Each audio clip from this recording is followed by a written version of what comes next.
Bonjour à toutes et à tous, je suis Zina Bedoui, manager au sein de EY Consulting en Tunisie et responsable de l'équipe design.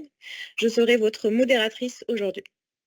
EY Tunisie, dans son rôle d'agitateur de l'écosystème de l'innovation, en partenariat avec Africa Design School, tient aujourd'hui un webinaire sur la thématique de la digitalisation des services publics et l'impératif de l'approche design system.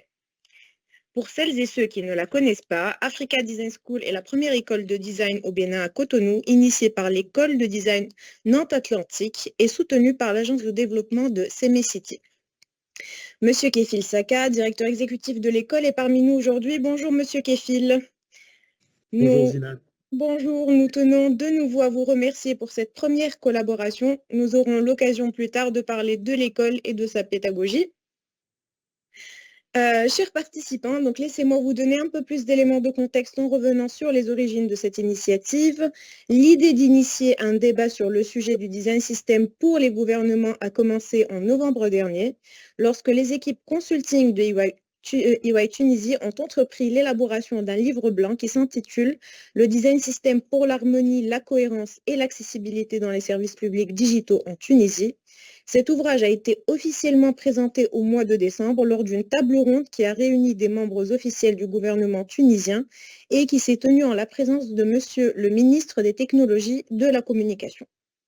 Aujourd'hui, nous revenons vers l'écosystème africain pour discuter de cette thématique dans un contexte élargi au continent.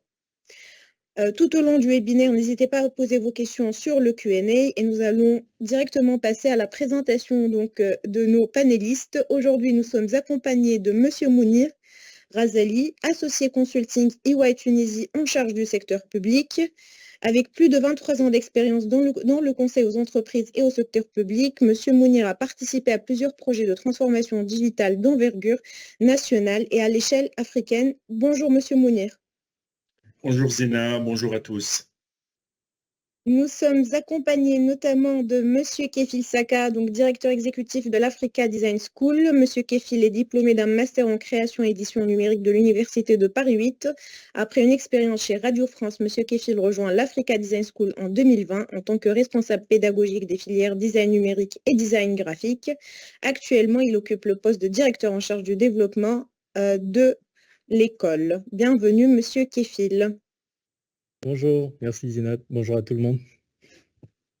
Nous sommes aussi accompagnés aujourd'hui par Monsieur Azina Rakato Zafiarizoa, qui est un expert de renommée dans le domaine du secteur public. Actuellement, il occupe le poste de coordonnateur général du PREA, un organisme rattaché à la présidence de la République de Madagascar. Son rôle essentiel est de piloter et de coordonner de manière stratégique les réformes de l'administration publique. Bonjour Monsieur Azina et bienvenue parmi nous. Bonjour Zina et bonjour à tous. Nous sommes aussi aujourd'hui avec Monsieur Anziz Adéane, qui est le responsable du département e-services et plateformes de l'Agence des systèmes d'information et du numérique ASIN du Bénin. Son département s'occupe principalement de la digitalisation de l'administration publique béninoise en coordination avec les directeurs des systèmes d'information des différents ministères. Bonjour Monsieur Anziz et bienvenue parmi nous. Bonjour Rina, bonjour à tous. Et enfin, nous sommes aussi accompagnés par Monsieur François Coué, qui est manager consulting et designer chez EY Faber-Novel, avec une dizaine d'années d'expérience dans un grand nombre de secteurs publics, banques, grande distribution, aéronautique et télécom. Monsieur François est spécialisé dans le management d'équipes de design et dans la conception et le déploiement de design system. Bonjour Monsieur François et bienvenue parmi nous. Merci Zina, bonjour à tous. Bonjour. Donc, sans plus tarder, je cède la parole à Monsieur Mounir Razali pour le mot d'ouverture avant de pouvoir commencer et entamer notre webinaire. Merci encore une fois Zina, bienvenue à tous nos chers panélistes. C'est un plaisir d'être parmi vous aujourd'hui pour échanger sur le sujet du design system et ce que peut apporter le design system pour les grands projets de transformation digitale en Afrique. Et pour pour rendre César à César ce qui appartient à César, moi je veux dire que déjà cette idée, cette initiative du webinaire, du white paper, elle vient de Zina Bedoui devant vous. Puis, justement, parce que tout le long de sa carrière, il a beaucoup travaillé sur les sujets d'expérience client et comment optimiser les parcours clients, était très sensible finalement au sujet du design system quand on a commencé à voir finalement cette pratique-là, cette doctrine-là qui émerge et qui est très rapidement revenu vers nous pour nous dire il faut absolument qu'on fasse quelque chose autour de ça pour nos clients en Tunisie, mais pour nos clients en Afrique en général. Voilà. Et pour vous dire la vérité, moi très rapidement j'ai été séduit parce que très rapidement on voit l'intérêt de l'adoption finalement de l'approche design system pour les grands projets de transformation digitale, notamment dans le secteur public. Et je pense que ça répond ou ça apporte des débuts de réponse peut-être par rapport à un certain, des fois, manque de succès dans la réalisation, dans la mise en œuvre de grands projets de transformation digitale dans le secteur public. Je pense que ça apporte des clés pour finalement améliorer le taux de réalisation, accélérer le time to market ou le time to value pour les citoyens de ces grands projets. Le design system, chacun de nous aura sa propre définition de ce que c'est le design system. Pour moi, finalement, c'est un ensemble de normes, c'est un ensemble de pratiques, c'est une boîte à outils qu'on peut amener, qu'on peut apporter au projet de transformation digitale, au projet de transformation de parcours citoyen, au parcours utilisateur, pour gagner en cohérence, pour gagner en harmonie, pour gagner finalement en rapidité dans le développement et dans l'exécution de ces projets-là. Et plus finalement les projets de transformation digitale sont complexes, sont transverses, sont multidisciplinaires, et plus le design system prend finalement tout son sens. Et comme on le sait tous, aujourd'hui en Afrique, il y a une effervescence en fait de projets de transformation digitale des services publics, mais transformation digitale des services tout court. Je pense que le sujet va être important à discuter aujourd'hui, voilà, entre nous, et donc j'aurai le plaisir, on aura tous le plaisir d'écouter, d'entendre les avis des uns et des autres, voilà, de nos panélistes.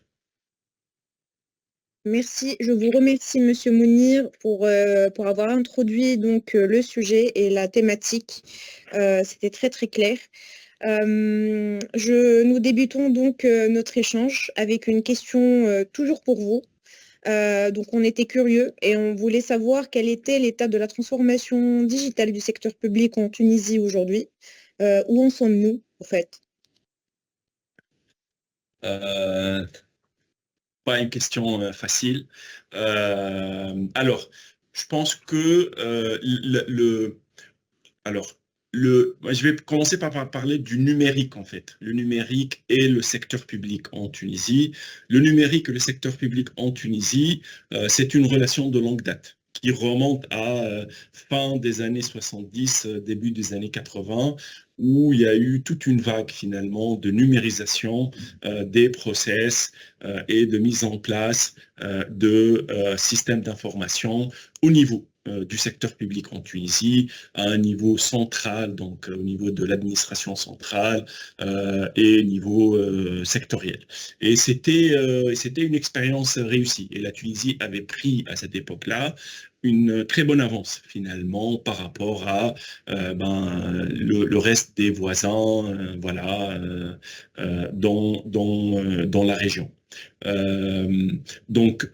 Ensuite est venue la vague de la transformation digitale et donc de la refonte finalement des services publics en utilisant la technologie et en améliorant et en revisitant l'expérience du citoyen. Et là, il est vrai que la Tunisie accuse un certain retard, moi je dirais, par rapport à nos voisins, finalement, que ce soit de la région Afrique du Nord ou même par rapport à l'Afrique subsaharienne. C'est le constat qu'on fait depuis un certain temps. Je pense qu'il y a plusieurs raisons qui expliquent cela, mais moi je dirais qu'il y a une prise de conscience, là, dernièrement, que nous sommes en train de ressentir de la part des autorités publiques depuis, je dirais, 3, 4, 5 années, et une volonté de rattraper finalement le chemin et le temps perdu. Et du coup, aujourd'hui, on voit un foisonnement finalement de projets de transformation digitale à tous les niveaux, à toutes les couches, que ce soit les couches d'interopérabilité, les couches d'identification, les couches finalement de l'infra, et la couche de numérisation ou digitalisation des services publics. Avec quelques réussites, quelques projets qui sont achevés, mais je dirais que le plus gros, finalement, reste encore à finaliser, reste encore à voir le jour. C'est beaucoup de projets qui sont en cours, mais qui ne sont pas encore au stade de, finalement, go live à proprement parler à ce stade. Très bien, merci beaucoup. Ma deuxième question pour vous est corrélée à la première, au fait. Est-ce que vous pourriez nous parler d'un projet qui, selon vous, a grandement amélioré l'expérience du citoyen tunisien? Alors, moi, je vais prendre un exemple, moi, que je trouve édifiant comme exemple en Tunisie. Ça va peut-être nous rappeler une période un peu difficile qu'on a vécue tous ces dernières années, c'est la période Covid. Voilà. Et durant la période Covid, en fait, la Tunisie, l'administration, et donc le ministère des Finances et la recette des finances en particulier, malgré les confinements, malgré la période de confusion totale qu'on a vécue, et notamment durant la première période du Covid, l'administration fiscale a été en mesure de collecter 97% des recettes fiscales auprès des entreprises par le digital. Pourquoi ?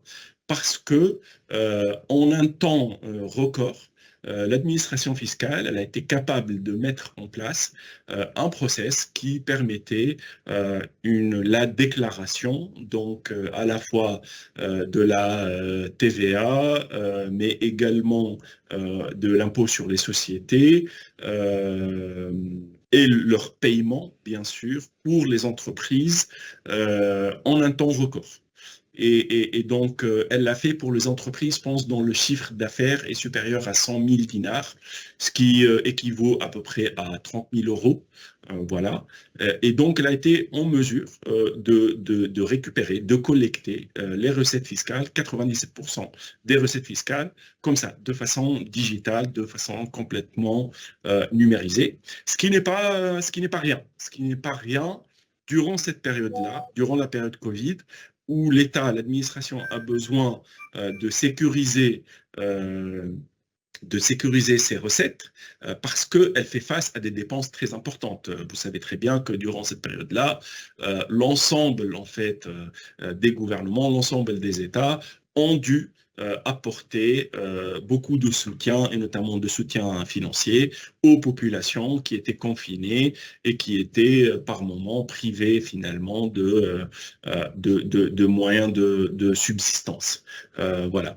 Et donc le fait que ça a fonctionné, que ça a très bien fonctionné, ça veut aussi dire que l'utilisateur finalement a trouvé cette expérience-là facile, ergonomique et qu'elle répondait finalement à son besoin. Je pense que c'est un exemple qui est simple. C'est peut-être pas un exemple pour des citoyens, mais l'entreprise est un acteur de la collectivité, un acteur qui est important et qui a un impact très important et direct sur les recettes fiscales de l'État et la capacité de l'administration à les collecter. Et ça devrait les encourager à en faire plus sur le chemin de justement de la transformation digitale des services publics. Oui, oui, tout à fait. Nous passons donc à ma dernière question pour vous, donc ma troisième et dernière question. Vous l'avez évoqué tout à l'heure quand vous avez introduit donc la notion de design system et que vous avez donné donc la définition. D'après vous, quels sont les avantages de l'adoption d'un design system pour l'État? Alors, moi, je pense que ce que nous sommes en train de voir dans les grands projets de transformation digitale dans le secteur public, c'est que le secteur public fait appel à une communauté de prestataires. Des SS2I, des startups, des entreprises qui sont fournisseurs de solutions technologiques, voilà, pour justement réussir sa transformation digitale. Donc, on a déjà une multitude finalement d'acteurs externes. Rajouter à ça une multitude d'acteurs en interne qui viennent d'horizons différents, qui parlent un langage différent.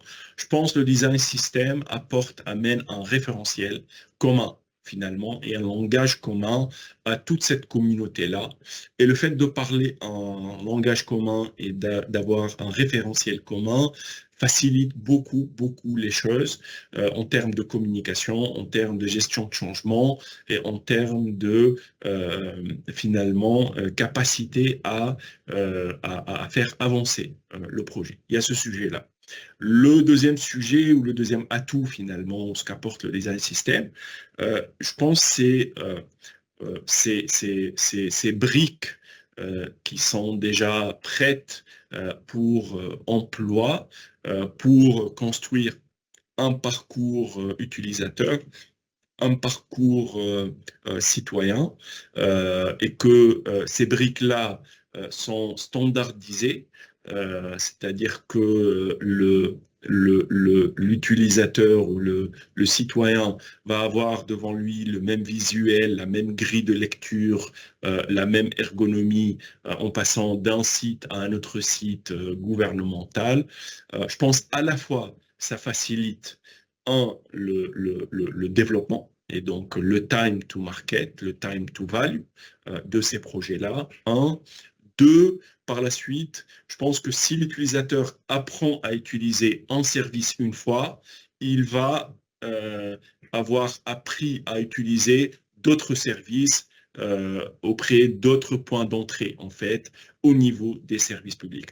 Et ça, c'est la meilleure garantie, en fait, de l'adoption des services publics digitaux, qui, on sait, est un gros sujet. Voilà, pour la transformation digitale. Donc, je pense que rien qu'avec ces apports-là, l'utilisation du design system, son adoption est très largement justifiée. Oui, tout à fait. Le sujet de la conversion des citoyens en utilisateurs est un très, très grand sujet qui est très étroitement lié à la transformation digitale. Et puis, plusieurs d'autres pays dans le monde l'ont fait, à savoir la France, l'Italie, le Royaume-Uni. Plusieurs pays dans le monde l'ont fait, donc pourquoi pas nous? Pourquoi ne pas s'aligner sur des exemples réussis dans le monde? En tout cas, je vous remercie, Monsieur Mounir. Je passe de suite à Monsieur Kefil. Donc, Monsieur Kefil, rebonjour. Nous sommes curieux d'en savoir un peu plus quant à votre vision au sein d'Africa Design School. Donc, ma première question est quelle est la vision de l'école aujourd'hui pour faire face à cette transformation digitale qui est devenue globale? Ok. Merci beaucoup, Zinat. Merci à tous et à toutes. Avant de répondre à cette question, je vais peut-être introduire rapidement un peu le contexte de création de l'école d'Africa Design School. Donc, Africa Design School a été créé suite à une volonté gouvernementale, donc via l'agence de développement CMS-City. Donc, c'est vraiment une volonté du gouvernement béninois de pouvoir former des compétences locales pour pouvoir répondre à des problématiques locales. Donc, la vision de notre école part vraiment de cela, c'est-à-dire on veut former des designers qui sont capables de résoudre des problématiques auxquelles on est confronté dans un premier temps au Bénin et ensuite en Afrique. Et donc, l'école, elle a été créée justement dans cette dynamique-là, donc en 2019, suite à une collaboration entre le gouvernement béninois et l'école de design de Nantes Atlantique. Ce qui est très intéressant, c'est qu'à la création de cette école, la toute première filière qui a été lancée était la filière de design numérique. Et donc, pour former des UX, UI designers capables d'accompagner la transformation digitale qui était déjà en cours dans le pays. Et donc, nous, notre vision, elle est vraiment basée sur celle-là, c'est de vraiment mettre l'utilisateur, le citoyen au cœur des différentes solutions qui vont être déployées. Et donc, pour cela, ça va passer vraiment par des cas pratiques. Nous, on a une formation, une pédagogie qui est vraiment très axée sur le projet. Et donc, on va identifier des projets sur lesquels on va former des étudiants. Donc, ils vont travailler, ils vont être formés en travaillant sur ces types de projets-là.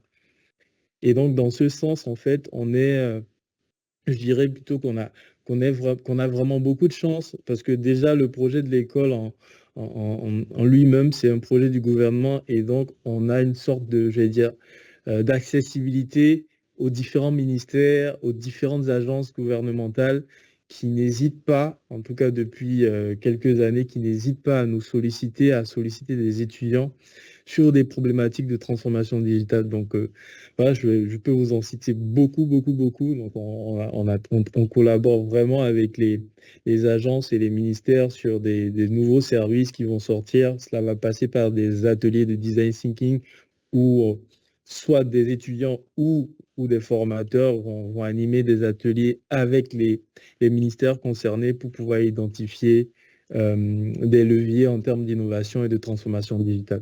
Donc nous, notre vision à Africa Design School, c'est vraiment ça, c'est former des étudiants capables de répondre aux besoins auxquels on est confronté en termes de transformation digitale.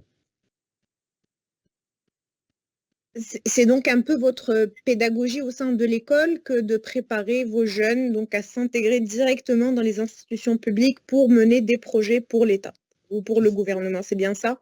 Voilà, c'est ça, mais aussi on reste ouvert aussi au partenariat avec des structures privées. Hein. Voilà, on est assez ouvert, hein, donc on fonctionne aussi bien avec le public et le privé. Et oui, la pédagogie à l'école, elle est vraiment basée sur le projet. Et c'est dans ce sens qu'on va former des étudiants qui vont travailler sur des problématiques concrètes. Là, on a, à titre d'exemple, on a travaillé il y a 1 an et demi avec le ministère du cadre de vie et des transports. C'est une solution qui va bientôt sortir. Donc, les étudiants, imaginez, ont mené tout le travail de recherche, d'analyse autour de l'usager, du citoyen, et ont développé une application qui est en train d'être développée, du coup, par une autre école, Epitech, qui font purement du code. Et ceux-là vont développer la solution pour le compte du ministère du cadre de vie et des transports. Et donc, vraiment, ça entre dans cette dynamique-là de formation, de compétences sur les réalités. Parce que d'un pays à un autre ou d'un continent à un autre, les réalités ne sont pas les mêmes en termes d'usage du numérique. Et donc, c'est très bien de pouvoir former aujourd'hui des designers africains qui vont répondre aux problématiques africaines. Très bien. Ma dernière question était Donc l'école, elle prépare au fait ses étudiants. On ne parle plus de ce qu'on appelle les métiers classiques du design, à savoir le design produit, le design image, le design graphique et le design de l'espace, mais on parle plus de design, de plus en plus de design numérique. Oui. Pourriez-vous nous en dire un peu plus sur cette discipline aujourd'hui qui se répond de plus en plus, mais surtout au sein de Africa Design School? Ok. Alors, pour la petite histoire, on a lancé l'école avec la filière design numérique, mais au fur et à mesure, on a ouvert de nouvelles filières, donc en graphisme, en espace et tout. Et ce qu'il faut contextualiser à Cotonou, et je pense que c'est encore le cas dans beaucoup de pays en Afrique, c'est que dans la conscience collective, le design, c'est encore associé à une discipline purement artistique ou esthétique. Oui, tout à fait. Oui. Nous, on est vraiment dans cette action de communication un peu pour sensibiliser sur ce que c'est que le design en tant que discipline d'innovation et qui va être vecteur vraiment d'innovation au sein des administrations et entreprises. Alors, ce qui se passe généralement en première année, c'est que les étudiants, ils sont déçus parce qu'ils découvrent réellement qu'ils ne sont pas dans une école d'art, mais une école où ils vont se servir de la créativité pour résoudre des problèmes. Par contre, là, ça va rassurer les parents qui investissent quand même dans, dans la formation. Voilà.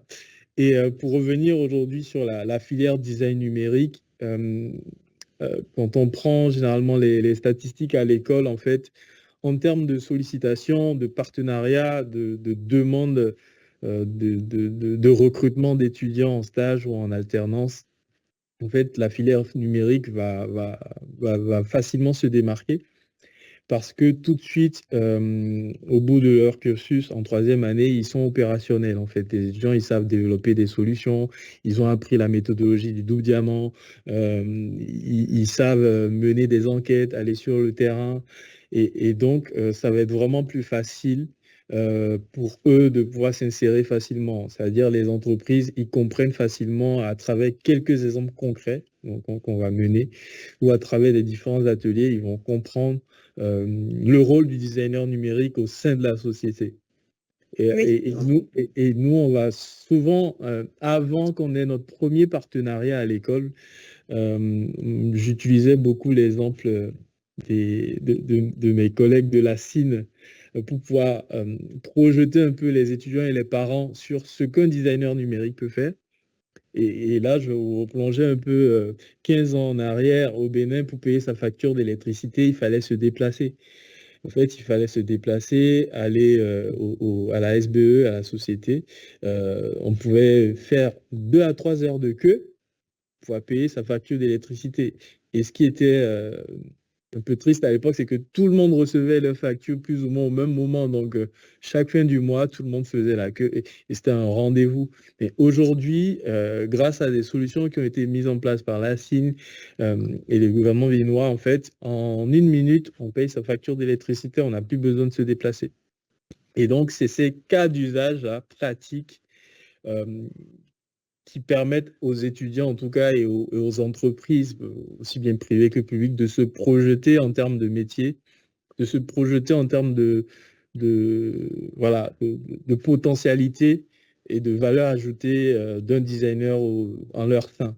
Alors nous, aujourd'hui, c'est vrai, en 5 ans, on a mené pas mal de partenariats avec des entreprises et des administrations.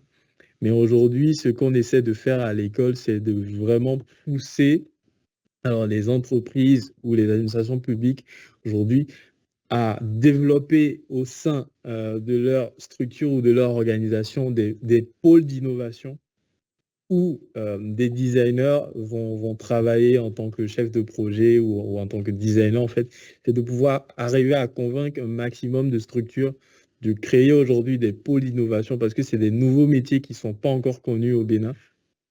Et l'idée, au fait, ça va passer par beaucoup d'événements. Nous, on participe à beaucoup d'événements, nos ventes numériques, par exemple, où il y a un rassemblement de plusieurs structures qui vont mener des réflexions autour du numérique, du design. Donc, nous, on va essayer de vendre un peu à travers ces événements-là les compétences d'un designer numérique. Donc, ça va passer vraiment par des événements, des tables rondes, des hackathons, mais aussi des échanges, des dialogues avec des organisations pour comprendre un peu le périmètre et les compétences que peuvent apporter un designer numérique au sein de leur organisation. Oui, tout à fait. D'ailleurs, on parle de plus en plus de User Experience Engineering, donc l'ingénierie de l'expérience utilisateur. Et par rapport à l'intégration des designers donc, numériques au sein des institutions publiques, c'est le cas en France. Je laisserai par la suite Monsieur François nous en parler. Donc, merci beaucoup, Monsieur Kefil.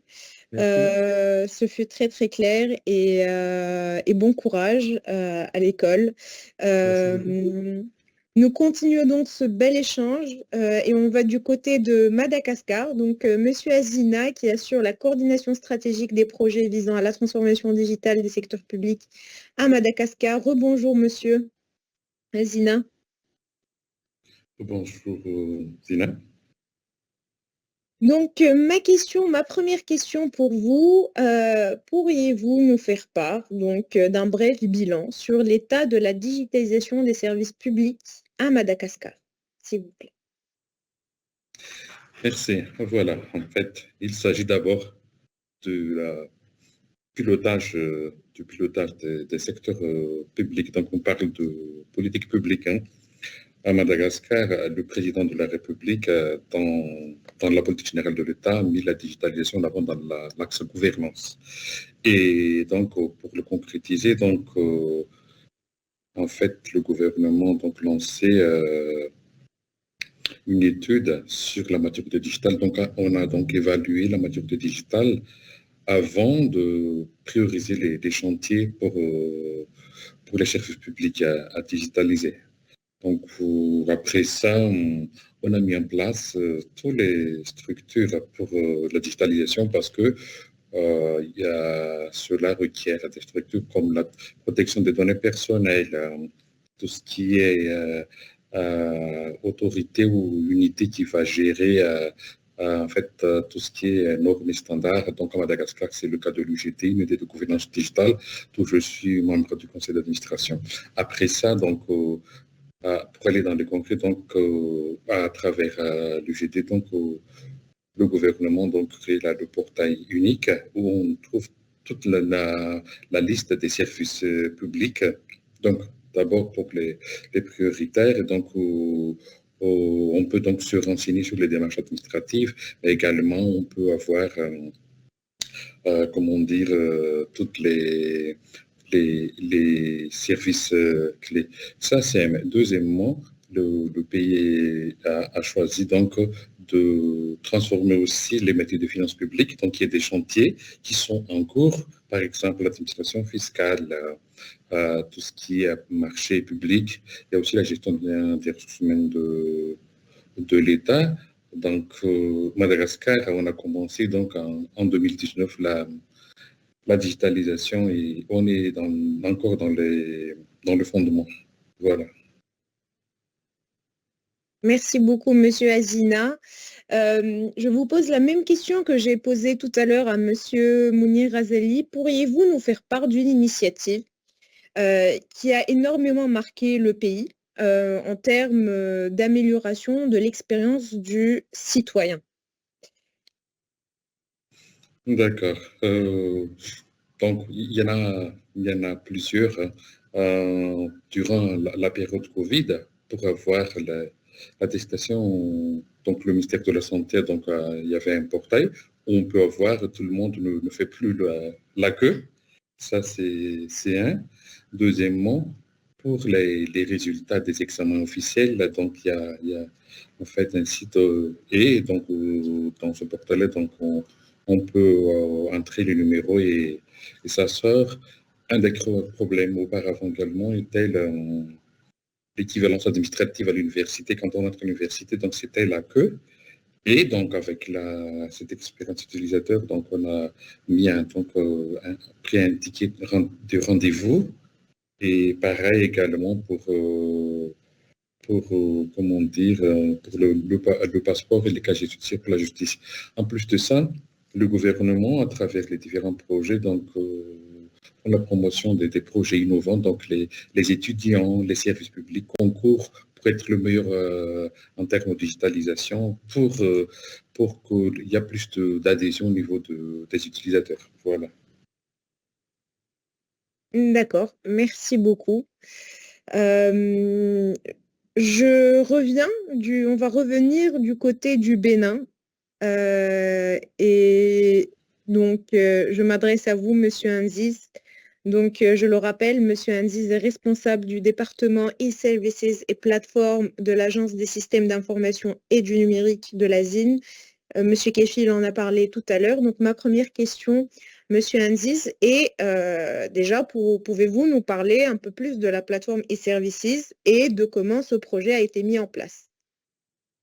Ok, merci Zéna, merci à tous. Donc en effet, pour compléter ce qu'a dit Monsieur Kefin tout à l'heure et mon homologue de Madagascar, c'est déjà une volonté gouvernementale de transformer le Bénin en fait en plateforme numérique et de faire en sorte que la digitalisation rapproche le plus possible les citoyens de l'administration publique, au fait. Donc on a mis vraiment un accent important sur la digitalisation des services.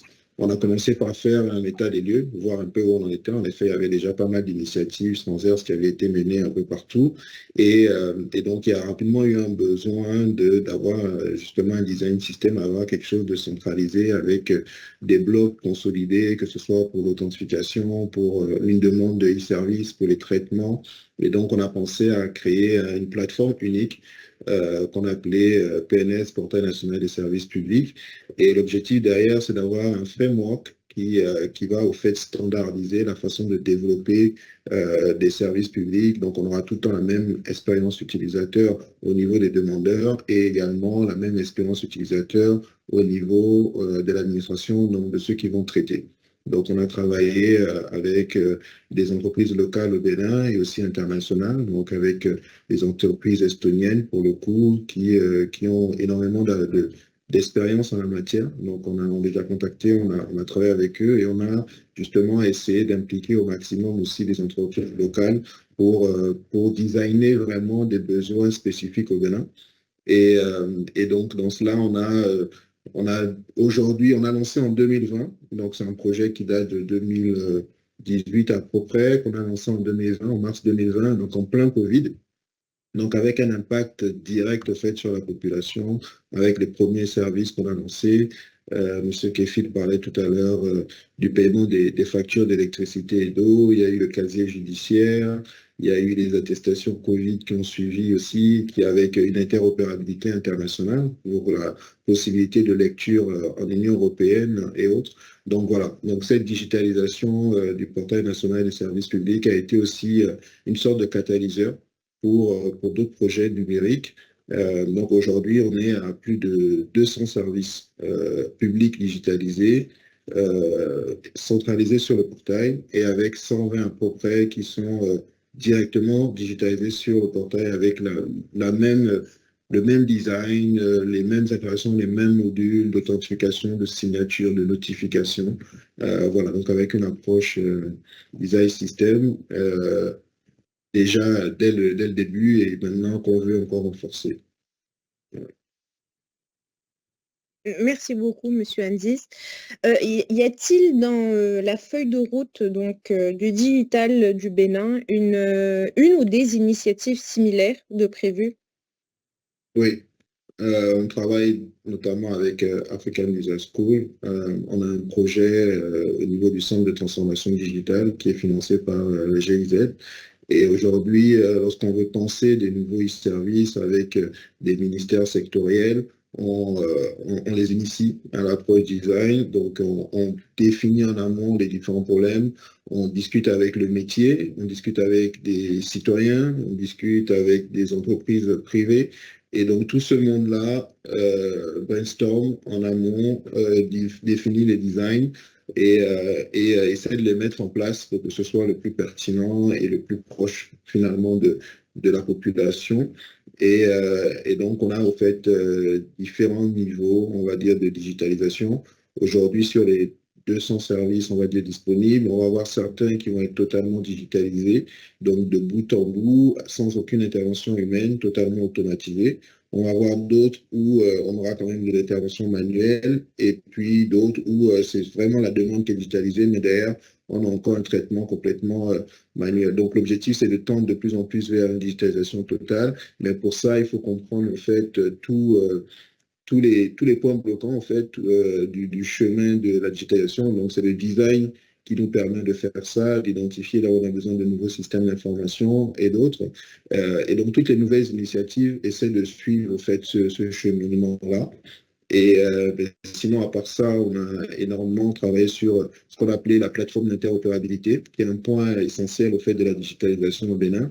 Il faut savoir qu'on a mis en place des systèmes d'information, que ce soit un système d'information des personnes physiques, des personnes morales, géographiques et autres.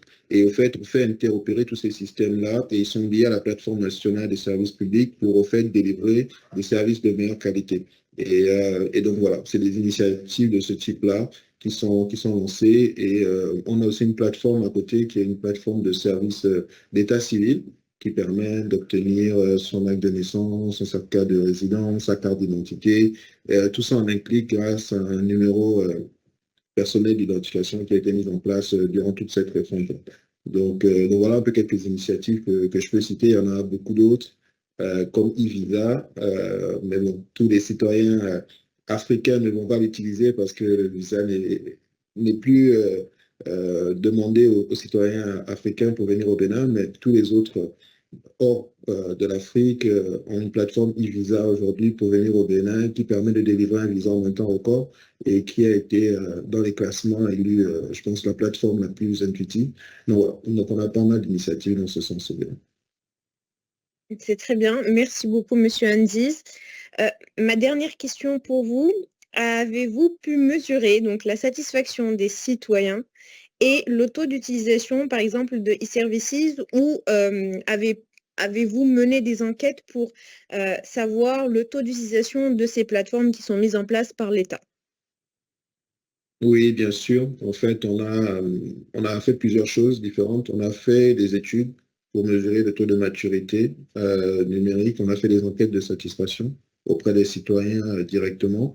On a au sein de la CIN un centre de service, donc une équipe qui est chargée de recevoir, on va dire, les plaintes, les commentaires des citoyens lorsqu'ils utilisent des e-services. Et eux, ils ont des méthodes qu'on a mis en place, des auteurs de lead management, par exemple, la Voice of Clients, qui permet au fait, une fois ou deux fois par semaine, d'appeler au hasard des personnes qui les ont contactés pour comprendre leur niveau de satisfaction. Et puis, on a une note qu'on met à jour, on demande aux citoyens de nous noter. Et l'objectif, justement, c'est d'être le plus proche possible du 10 sur 10. On n'y est pas encore. On a encore pas mal de travail dessus. On a aussi une veille sur les réseaux sociaux. Donc, on regarde ce qui se dit, les plaintes, le suivi. On essaie de répondre avec un organisme interne à la CIN aussi, qui est la CCMN, qui est un organisme de communication, donc qui veille à tout cela. Et puis maintenant, on essaie aussi d'être proactif, donc d'aller demander l'avis voilà, des citoyens avant, même le développement des e-services. Donc tout ça va participer à avoir un meilleur taux de satisfaction. Maintenant, pour le taux d'utilisation, on va dire que nous, on a les outils de mesure, hein, de Google, de tous les outils de taux, de création de comptes et tout ça. Donc, on le suit progressivement. On a un bon taux d'utilisation sur le portail. Forcément, ça va dépendre des différents services.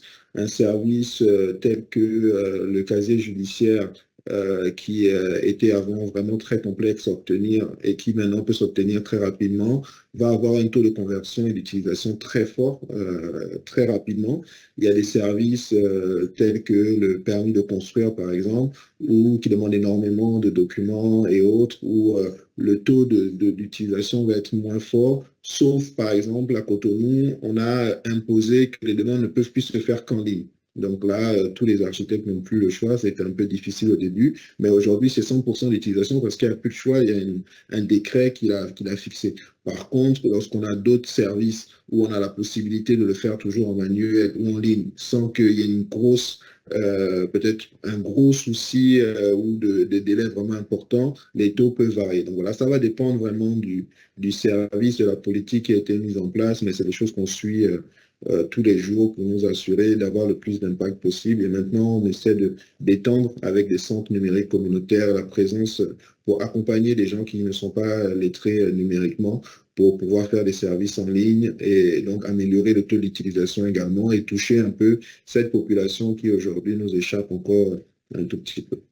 Voilà. Oui, oui, en effet, l'inclusivité digitale, l'accessibilité digitale est un très, très grand sujet. Je vous remercie en tout cas, Monsieur Anzis, et je vous souhaite une très, très bonne continuation. Je passe tout de suite à notre dernier intervenant, donc Monsieur François Coué. Nous allons finir donc cet échange avec un très beau cas d'étude qui va peut-être nous inspirer. Donc, Monsieur François, vous allez nous parler, vous allez nous introduire donc au design système du gouvernement français, ses usages, sa gouvernance. Je vous laisse en parler et j'essaierai d'interagir au fur et à mesure avec vous sur le sujet. Merci Zina. Donc en effet, je vais vous parler du design système du gouvernement français. Donc il faut savoir, donc c'est en 2017, il y a d'abord une volonté politique du gouvernement de numériser le service public en France. Il y a encore en 2017, beaucoup de services qui ne sont pas accessibles en ligne. Ensuite, il y a aussi la question de la marque de l'État, de l'identité visuelle de l'État, et donc c'est un chantier qui, à cette époque-là aussi, a été lancé. Donc ça a été d'abord, donc c'est un sujet qui est porté par un organisme qui s'appelle la SIG, donc le service d'information du gouvernement, et qui a d'abord travaillé sur la marque de la Marianne, voilà, pour moderniser l'image de l'État, et puis pour ensuite diffuser ça sur l'ensemble des différents supports et services de l'État, donc les services papier classiques, mais également les services numériques. Et donc les services numériques, c'est pas uniquement à travers un logo et des couleurs, mais c'est également à travers toute l'expérience que ça se passe, et à travers un ensemble de règles, de composants, de principes. Et donc, pour ce faire, ils ont lancé le design system du gouvernement.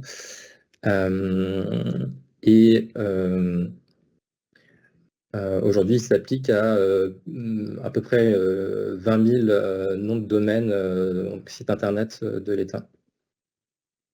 Je voulais revenir sur peut-être la définition d'un design system qui a été évoqué par certains autour de la table. Il n'y a pas de définition unique d'un design system qui fait consensus parmi les experts, mais il y a néanmoins quelques ingrédients qu'on retrouve à chaque fois.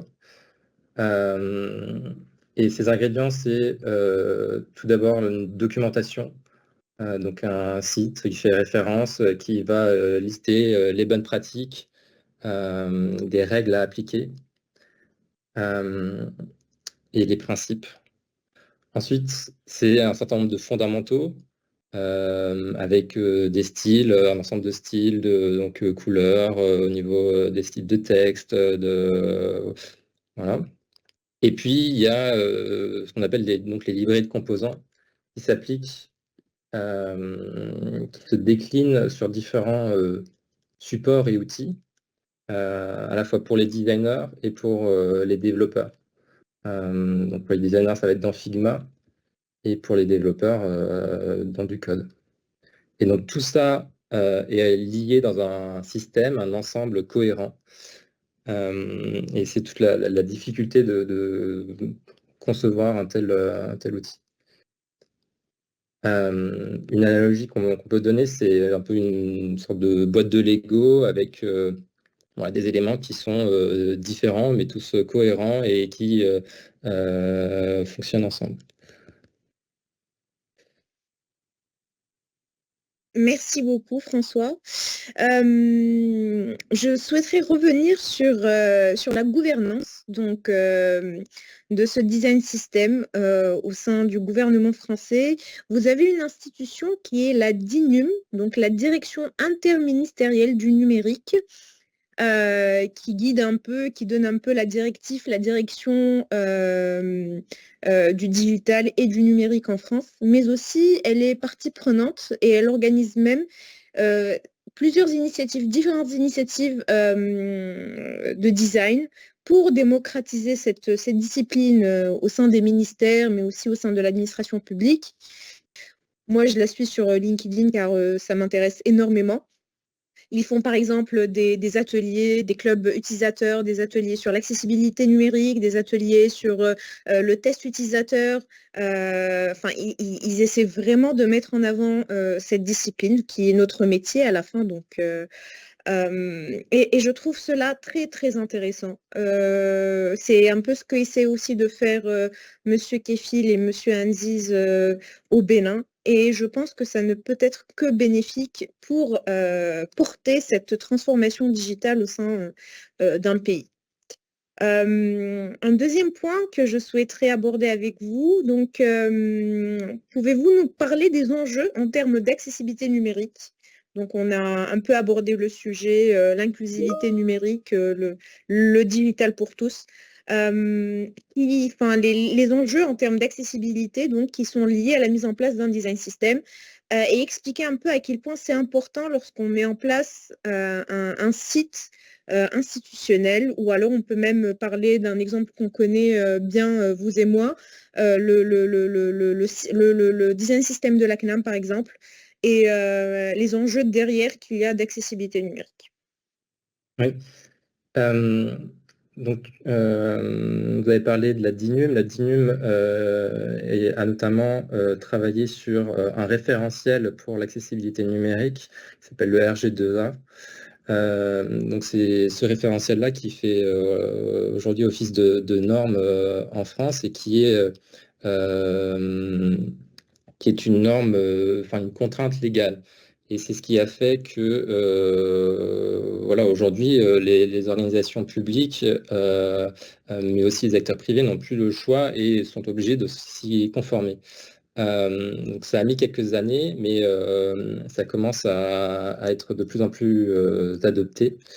Un design system, pour faire le lien avec le design system, un design system peut être une aide pour ça, puisque à travers des composants préconçus déjà configurés avec un certain nombre de règles, ça va faciliter la mise en œuvre de cette accessibilité numérique. Et puis un design system, ce n'est pas que ces composants, c'est aussi, je le mentionnais, la documentation. À travers la documentation, on peut donner aussi des règles, des conseils d'application pour rester en conformité, pour rendre ces services accessibles.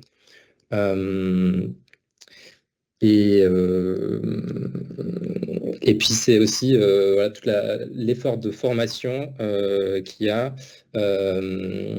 Vous avez donc toujours à la DINUM. Donc la DINUM, ce n'est pas la DINUM qui porte le design system, mais c'est une organisation à côté, étroitement liée. Et donc, ils ont un certain nombre d'initiatives. Je mentionnais le RGA, mais il y a également ce qu'ils appellent le commando UX. Donc, c'est des experts qui sont amenés à intervenir dans les différents services du gouvernement et ministères pour aider à la conception des services et veiller au respect de l'accessibilité. Tout à fait, oui. Merci beaucoup. On arrive à la fin de ce webinaire, donc je clôture cette très belle session en réitérant mes remerciements à tous les intervenants et en espérant que nous puissions collaborer sur ce sujet passionnant dans le futur. N'hésitez pas à poser vos questions dans le Q&A. Merci à tous et à très bientôt et au revoir.